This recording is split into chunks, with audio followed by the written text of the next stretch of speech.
Hey everyone. This week's episode is a little different than my usual format. I was given the opportunity to chat with presidential historian and author Dr. Lindsay M Chervinksy. Dr. Chervinsky is an expert on the cabinet, presidential history, and U.S. government institutions.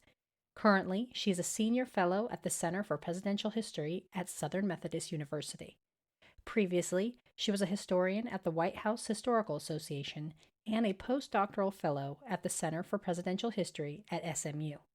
She received her BA in History and Political Science from the George Washington University and completed her master's and PhD from the University of California, Davis. She is the author, like I said, of the award-winning The Cabinet, George Washington and the Creation of an American Institution, which was published by Harvard University Press on April 7th, 2020.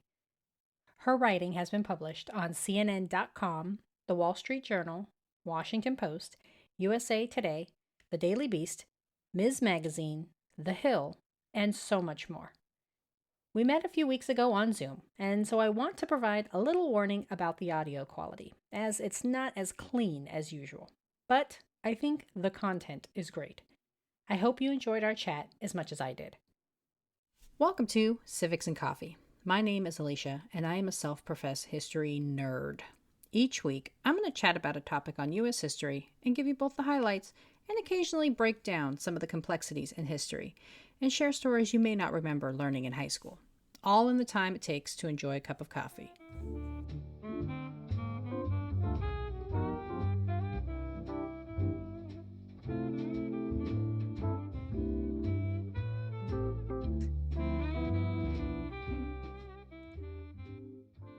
Welcome back, peeps. I'm here today with presidential historian Dr. Lindsay Chervinksy. She recently published a fabulous and informative book, The Cabinet, all about the origins of George Washington's cabinet.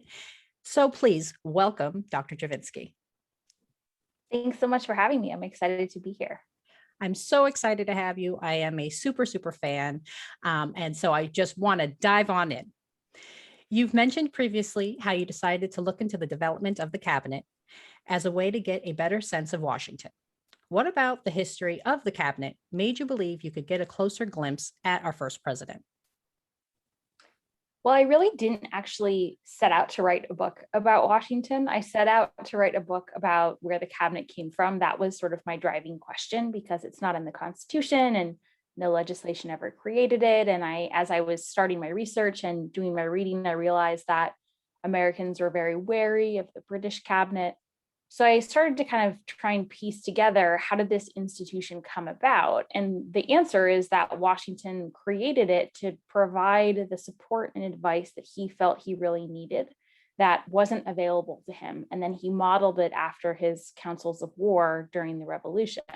So it is inherently a Washington story, which was kind of backwards of, I think what a lot of people thought that I was intending to do. And so one of the things that was amazing to me as I was putting this together was I just learned so much more about his leadership style, how he managed people, what were his strengths and his weaknesses, what sort of people did he like to have around him. And these were all things that I didn't really set out to learn. They just kind of happened in a very organic way.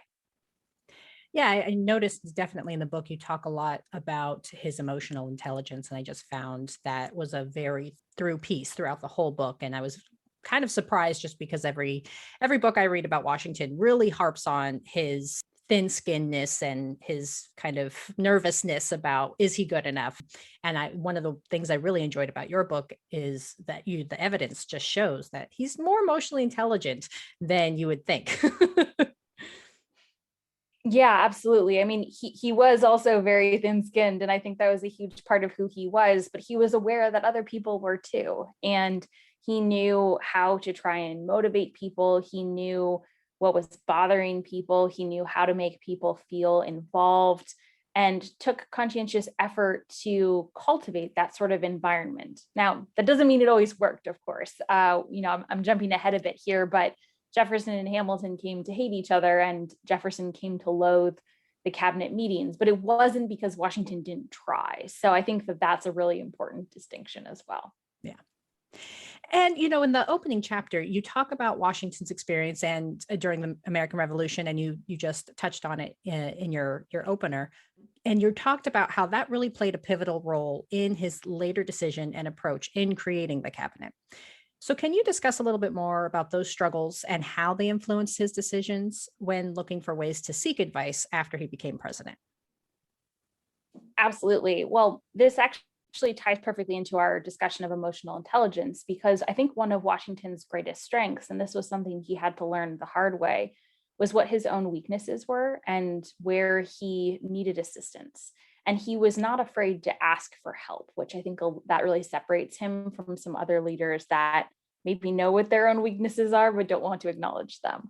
So he was very much aware, and he actively tried to bring people around him to cultivate the sort of advisors that could provide a different experience and knowledge and expertise than he had to offer.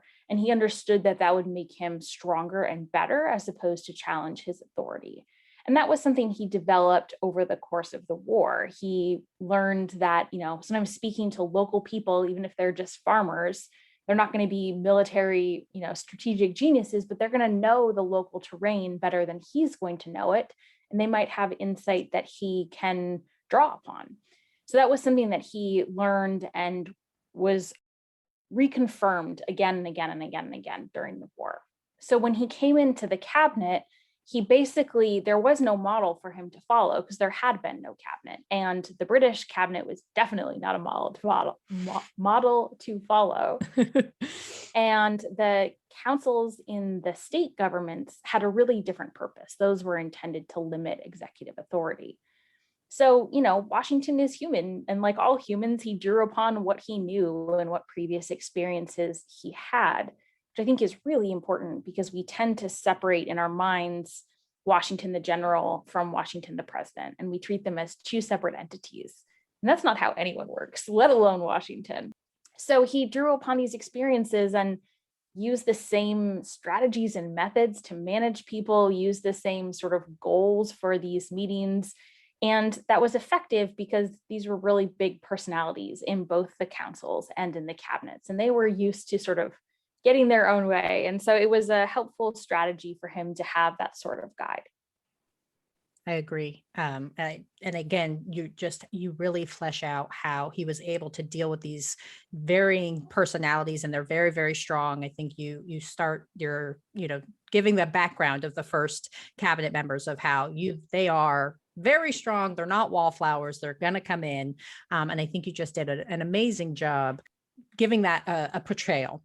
The other thing that you really talk about is Washington's reviewing his options, and that he didn't originally seek out to do what we now call the cabinet. Can you talk a bit about those various methods that he tested and why perhaps they ultimately proved ineffective given what Washington was looking for? Sure. Well, there's actually two options that were outlined in the Constitution. It's really important to keep in mind that the cabinet is not in the Constitution, and that was very much by design. The delegates to the Constitutional Convention explicitly rejected all proposals for an executive body. They were reasonable men. They understood that, people need advice, they need support. So they put in these two options. Option one was the Senate was intended to serve as a council of foreign affairs. So in Article 2, it says, the president, with the advice and consent of the Senate, will make treaties and foreign appointments. At the time, they understood that to mean that the president would literally go and meet with the Senate and they would give advice about a policy. That's obviously laughable today, but that was very much their intention. And when the Senate was much smaller, it was a more feasible concept.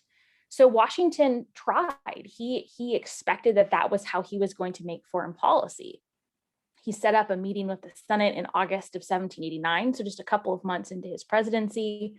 He sent them all the materials they would need. He brought his list of questions just like he did when he went to councils of war, and he hoped that they would debate and discuss different options and give him some different, particular things that he could think about and different options to consider. That did not happen.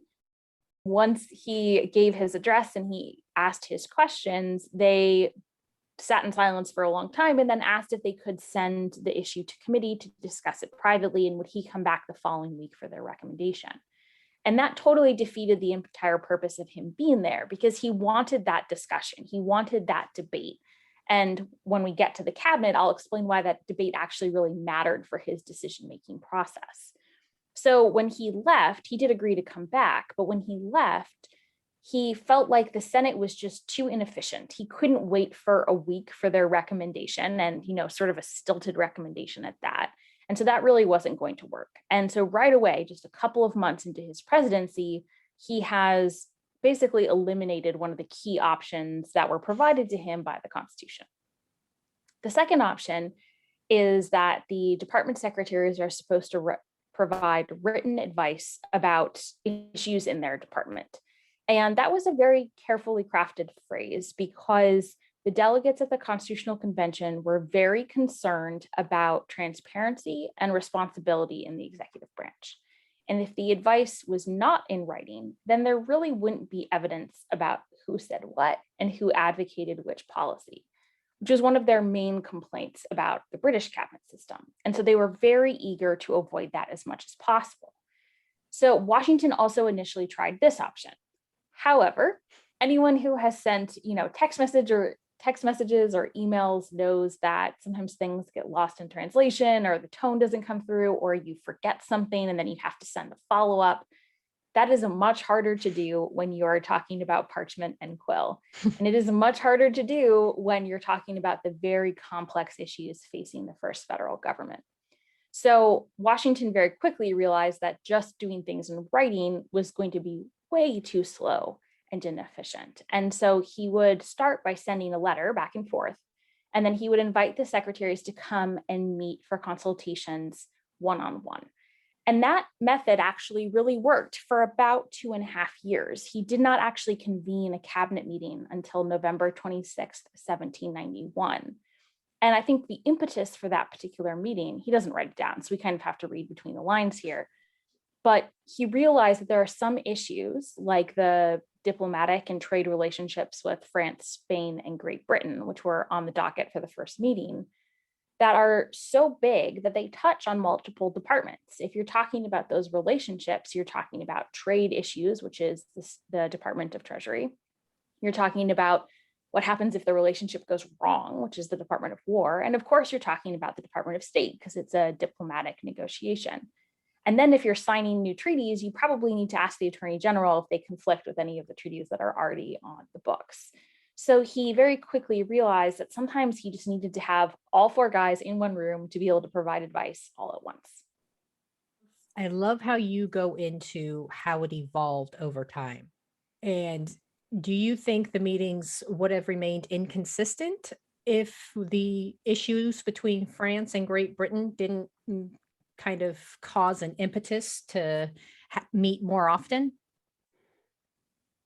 That's a good question. No one's actually ever asked me that.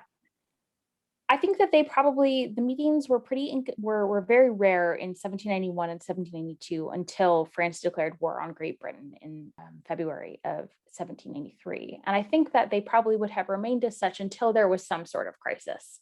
Now, whether that was a foreign crisis or a diplomatic one, in 1794, when the administration was dealing with the Whiskey Rebellion, they did have regular meetings. And so maybe that would have been the trigger point. But as it was, 1793 was the high point, and there were 51 cabinet meetings in that year, which must have been quite a doozy, because no one wants that many meetings.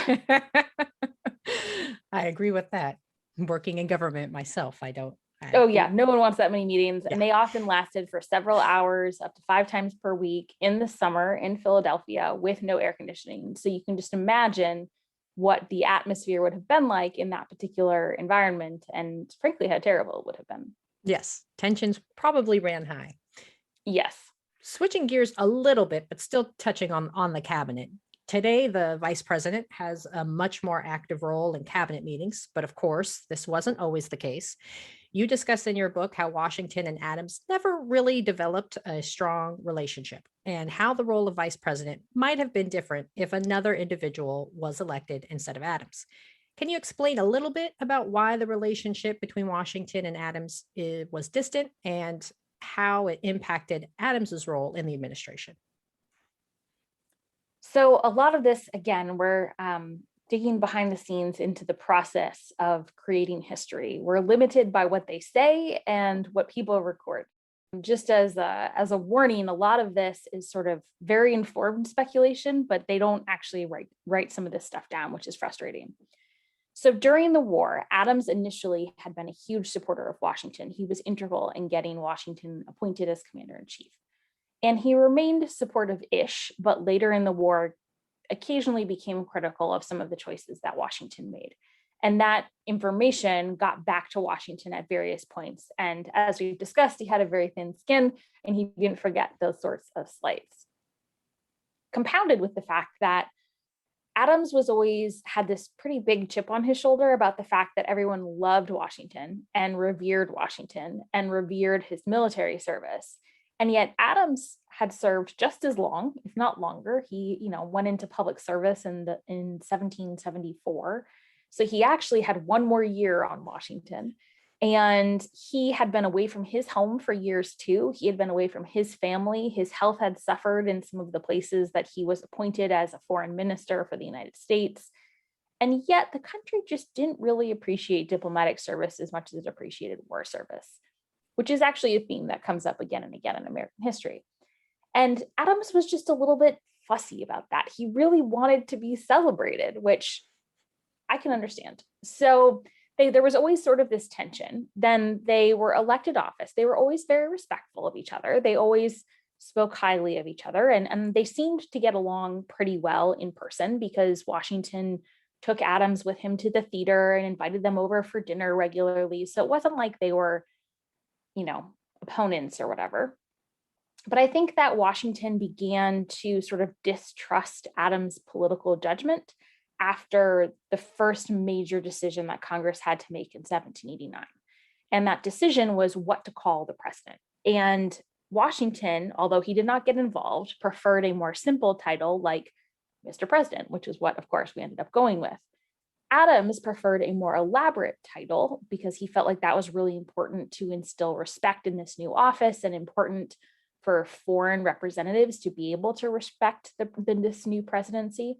And he wanted something like His Highness and Elective Magistry and Protector of Our Liberties. So, doesn't exactly roll off the tongue. And so that became incredibly unpopular. And I think Washington sort of distrusted his political judgment after that. Now, I think that's probably the most compelling reason and the argument that I find the most persuasive. Other people suggest that the role of the vice president in the 1790s was very different in terms of the Senate. Adams was there every day and he sat in on the sessions. In the first couple of years, he sort of lectured the senators on their responsibilities until they made it very clear that they didn't want him doing that. And then he sat there silently. But there's some speculation that maybe Washington felt like if he invited Adams into the cabinet meetings, it would be an inappropriate check against the separation of powers, or somehow it would be blending the Senate and the presidency. I don't find that as compelling because he had no problem talking to John Jay, who was the Chief Justice of the Supreme Court. And so I think that wasn't as much of a concern. But what that meant was there was this tradition that the vice president would never sit in on cabinet meetings. He never did. Right. Adams continued that tradition because Thomas Jefferson was his vice president. So that was a little bit more of a natural decision. But it from then on out, that really was the pattern up until the 20th century. And I think the reason for that was the vice president was always selected for electoral reasons, how to make the most powerful ticket, as opposed to who is the best partner. Now, I think that partner concept has really come more to the fore in the last couple of decades, but is really a very modern invention. Yeah, for me, what I always found so fascinating, and I think your book highlights this a lot very well, is the two men were very, very different. And so I think it's so odd considering today where you see, the bromance between Barack Obama and Joe Biden and even the good partnership between Joe Biden and Kamala Harris, that it's just so It was so interesting to see that, remember, they didn't get a chance to choose their co-running mate, right? And so this is kind of how this happened, and this is how we get these dichotomies, or these very different relationships, right? And it comes to, I think, even a critical tipping point in 1796 when Adams and Jefferson are brought into the office together. And so we've talked a little bit about, the relationship with Adams and Washington, and kind of the cabinet and how it evolved. But the one thing that I think many armchair historians, I guess, don't know about or don't realize because they take it for granted is, just how historical his creation of the cabinet and Adams and Jefferson's continuation of it. So, aside from kind of the president setting of creating the cabinet to begin with, what would you say is the lasting legacy of Washington's cabinet? I love this question because I actually think that the cabinet is probably the most important legacy that Washington left. As you said, it has obviously continued. Every president has worked with a cabinet with various degrees of success, and it hasn't ever really been codified. Of course, Congress continues to create new departments, and then it's mentioned in the 25th Amendment and some other various and sundry bits of the Constitution, but never fully articulated. And so I think what Washington really left this legacy that the cabinet is designed to be an advisory body that best suits the president. So sometimes that means that they're going to meet 5 times a week and provide advice. And sometimes that means they're not going to meet. And in fact, in Washington's later years, when he had some turnover, and I affectionately refer to the replacements as the B team, he didn't really want to meet with the cabinet, and he didn't. And he preferred one-on-one meetings or not meeting with them at all. And so that type of flexibility, the idea that the president gets to select who their closest advisors are going to be, maybe they're going to be in the cabinet, maybe they're going to be people outside of the administration, maybe they're friends, maybe they're family, but that flexibility and the opportunity for the president to choose, and then there's very little congressional or public oversight, that is a direct product of Washington's choice to create the cabinet. And sometimes, as I said, that works great. And presidents can make the most of that flexibility and do extraordinary things. And sometimes it doesn't work so great. And we can see what happens when the president gets advice from people who really don't know what they're talking about and lead the president in very dangerous paths. So I think that sort of flexibility is something that we have yet to really fully grapple with as a nation, because I think we want the president to be getting advice from people who have experience and qualifications, and the Senate should, in theory, be able to, confirm them to make sure they are qualified to give this advice. But that's not always necessarily the reality of the situation. And so I think that is something we still kind of need to ponder. I would agree. I would agree for sure. And so the book itself is a detailed look into the machinations behind developing the cabinet. I know you spent hours reviewing primary sources and as a presidential historian, was there anything you gleaned from your research that you were surprised to learn? Oh, there was so much. I mean, one of the things that I love about research is, you set off on this goal and you have an agenda, and then if you can stick to that agenda for more than a day, you're doing a really good job, because so many questions come up and so many rabbit holes come up. And I've learned over time to create a list of additional questions to look into rather than allowing myself to get constantly distracted, but it is hard. I think one of the things that I learned that really surprised me, it was actually a document that I use that is one of my favorite finds. And it's called the Acts of Congress. So after the end of the first session of the first federal Congress in the fall of 1789, Washington had a copy of the Constitution and a copy of all the laws passed by that first Congress printed and bound. And he had several copies printed, one for himself and then one for John Jay and one for each of the department secretaries. When he received it in November, sometime between November and I think probably February, he made a series of notations in this volume. And the reason I think that he made it in that period of time was he ordered an additional volume after each session. So very quickly, this kind of became out of date. And so he wouldn't have gone back and marked in an old volume because he didn't regularly doodle in books. So his notations really meant a lot. And I think he probably was creating these notations as he was preparing his first address to Congress. And he was looking at what the Constitution said he was supposed to do. And he writes these two notes that I think are very important. One, he says required. And he says required next to the phrase that says the president from time to time shall give an update to Congress on the State of the Union. And that's, what we think of as the State of the Union address today. The other is that part in Article 2, where it says the president may request written advice from the department secretaries and with the advice and consent of the Senate. And he brackets that and he says president powers. Now, why is that not required? Why is he not required to get the advice and consent of the Senate?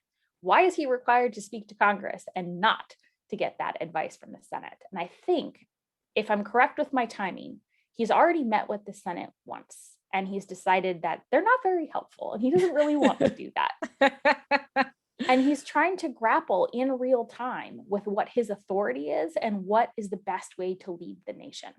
So what I love about this document is in real time, Washington is trying to figure out what the heck does the Constitution mean? How is he supposed to use it? How is he supposed to lead and govern? And not only is it a giant slap in the face to any concept of originalism, because he's trying to sort of figure it out as he goes, but it just shows the organic nature of governing in the 1790s and that these are real people trying to figure out what to do. And there's no one to give them the answers. So I love that document. It's in the archives at Mount Vernon. They purchased it. It actually came up for auction in 2012. Wow. And it had been in private hands the entire time. And they bought it for $10 million because they were negotiating against a foreign buyer and they really wanted to keep it in the United States. So they bought it for $10 million and then it was on display there for a little while. But because it had been in private hands until 2012, most people don't really know about it. And some people have talked about, aren't these notations so cool?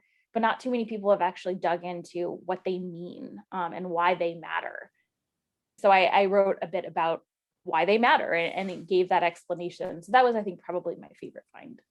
That is amazing. And thank you, Mount Vernon, for spending that money. Oh my gosh, yes. Thank you. And I didn't know that document existed until I went there. Yeah. So thank you for saving it and thank you for showing it to me, and so happy. And I'm surprised that it lasted to 2012 when it's been in private hands, because just so many private people don't know how to properly, restore and keep documents. So that's amazing. Yeah. It's and it's in really good condition too, which is unbelievable. Wow. Well, hopefully I'll get to see it someday. And then you've mentioned that you are currently working on another book about cabinets, this time reviewing the Adams and Jefferson cabinet. Can you share more about this project yet? Yeah, I can. So it's actually taken a little bit of a turn. One of the things about writing a book is that you, like with research, you set out with this great intention, and then sometimes the story says, I would like to go this way. And I think it's best to follow the story and not try and stick to, I love a plan, I'm a big planner, but you can't fight the story. So as I was writing, I realized that the really juicy story is actually with Adams. It's not as much with Jefferson, because Jefferson has such a fantastic cabinet.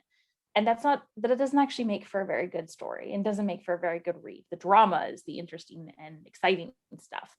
And boy, does Adams bring the drama. So Jefferson is still very much a part. He is a phenomenal eyewitness to everything that's happening in the Adams cabinet and a wonderful narrator. He provides very good color. And he is the main character in the epilogue, because he takes what Adams preserves from the presidency, and Adams basically hands him a fresh slate to do whatever he wants. And he takes that and creates this extraordinary advising body. So he's still a part, but most of it is now the Adams presidency, because I spent the last 8 years trying to convince people that the first presidency was so important and the first cabinet was so essential.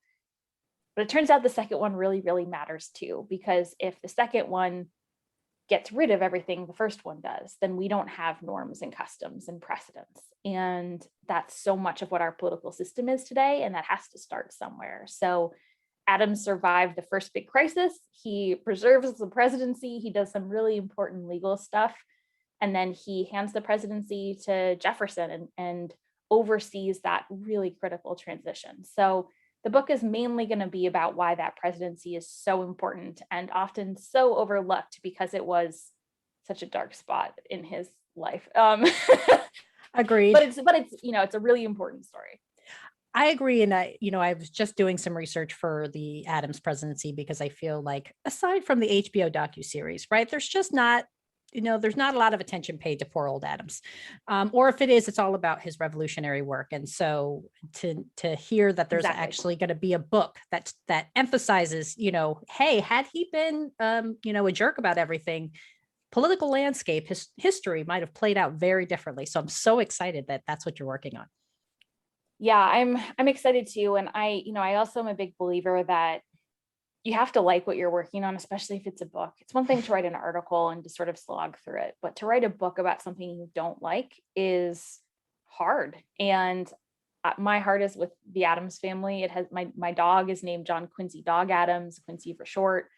I just find them so entertaining and so lovable in such a ridiculous way. They're always putting their foot in their mouth, which I just find so endearing. So I don't have any blinders on about their flaws. I know what they are, but I like them and I like writing about them. And I don't have that same passion for Jefferson. And so while I certainly can appreciate and I plan to discuss his contributions, best to leave the Jefferson books to people who really love Jefferson. Agreed. Well, to kind of wrap us up and give us our final question of the day, what would you say students of history could learn by reviewing an administration's cabinet? So I think that the cabinet is actually the best way to study a presidency because it is really hard to manage all of those big personalities. They are usually people at the top of their game and they're not accustomed to taking orders. So how well a president does managing those things says an awful lot about their ability to manage and lead. If a cabinet is going well, we tend not to pay attention to it. It tends to blend into the background and all of their successes become the president's successes. If a cabinet is super noticeable, if there's chaos or corruption or scandal, then all of a sudden we look at the cabinet a whole lot. And so I think that the cabinet is the best way to understand the big events of a presidency, to understand the internal machinations of an administration, and to evaluate how well a president does. And unsurprisingly, some of the presidents that we think are extraordinary, like FDR and Lincoln, they were really good at managing their cabinets. And I don't think that's an accident. That's a great take. And with your book, honestly, it really shifted my focus. Because I feel like you made such a good argument about why a cabinet is so important. So I know now that as I'm diving into future episode topics, I'm going to be looking and seeing, okay, well, what does the cabinet say? What was the cabinet made up of? So I think if nothing else, your book, The Cabinet, really highlights the importance of studying the cabinet, understanding the cabinet, and how it evolves over history. Well, that is fantastic. I'm so excited to hear that. And thank you so much. If, I'm going to be on a bit of a cabinet tear, I think, for the next several decades. So if I can convince anyone that cabinets are worth looking at, then that is a job well done. Fabulous. Well, thank you again so much for coming on to Civics and Coffee today. We're so excited to have you, and all of my listeners out there, please make sure you go pick up The Cabinet. It is a fabulous book. And Dr. Chervinsky, let people know where they can find you. So I have a website, which is lindsaychervinsky.com, and I am on Twitter. I'm pretty active on social media. I'm on all the channels, but Twitter is probably my favorite. And my handle is LM Chervinsky. And if you go to my website or Twitter, you can actually sign up for my newsletter, which I send out an essay once a month. And then that also has links to all of the op-eds and podcasts and everything else that I've done. So it's a good way to stay on top of anything and read whatever you want to catch up on. Perfect. Thanks again so much. Thank you. Thanks again to Dr. Chervinsky for chatting with me and letting me geek out a bit about her fabulous book, The Cabinet. Even if you aren't a history nerd, you should go pick it up. She tells a very engaging story. If you liked this episode, or any episode, please consider leaving a rate and review on Apple Podcasts or Podchaser. You can support the show through Buy Me a Coffee, where your donations go towards the ever-growing book supply and caffeine intake. Check out www.civicsandcoffee.com for links to Buy Me a Coffee, show notes, and previous episodes. Thanks, everyone. Thanks for tuning in, and I hope you enjoyed this episode of Civics and Coffee. If you want to hear more small snippets from American history, be sure to subscribe wherever you get your podcasts. Thanks for joining me, and I look forward to our next cup of coffee together.